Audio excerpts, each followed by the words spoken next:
LVMH, the biggest gainer on the Stock 600 this morning. That's a sales soared as Chinese shoppers bounced back from the world's strictest lockdowns and splashed out on luxury items. Let's bring in Connan for the details. Caroline, what are the main takeaways then from the luxury giant? The stock is soaring this morning.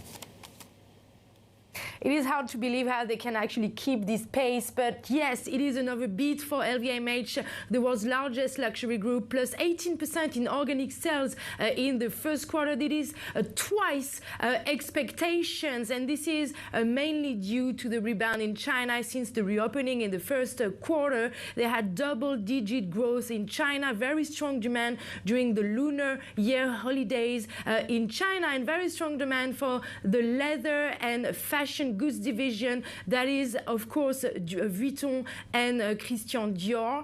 The watches and jewelry division, that includes Tiffany, also beat expectations. There was one weak spot, that was the wines and spirits division because of a softer demand for cognac in the US, so perhaps a bit of moderation when drinking champagne in the first quarter, but overall a pretty strong beat for LVMH in this first quarter. We'll see whether this means the company's valuation will keep climbing. The shares have already gained more than 20% since the beginning of the year, and at some point it should reach a market cap of around $500 billion. That would be the first time ever for a European company.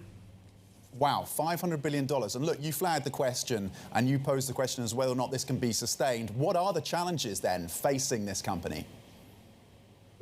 There are some challenges, Tom. Of course, the recovery in China could be bumpy, and at the moment it's mainly domestic travel, because the CFO, Guillaume, actually told us during the full-year results a few months ago that he didn't expect a return of Chinese tourists to Europe in large number before next year. Then you've got the US. The US market is a little softer. In fact, the luxury market in the US could shrink this year, but the CFO last night again said in the analyst call that at the moment the slower demand in the US is manageable. But many analysts actually think, Tom, that there are still a lot of drivers for this LVMH story. First, you had Pietro Beccari, who was named as the CEO of Vuitton in this first quarter, and he's going to work alongside the singer Pharrell Williams for the menswear design. So, of course, that could actually bring some new trends to this label with Vuitton. One analyst at HSBC that we spoke with just last hour actually said that this could take Vuitton to new unexpected highs.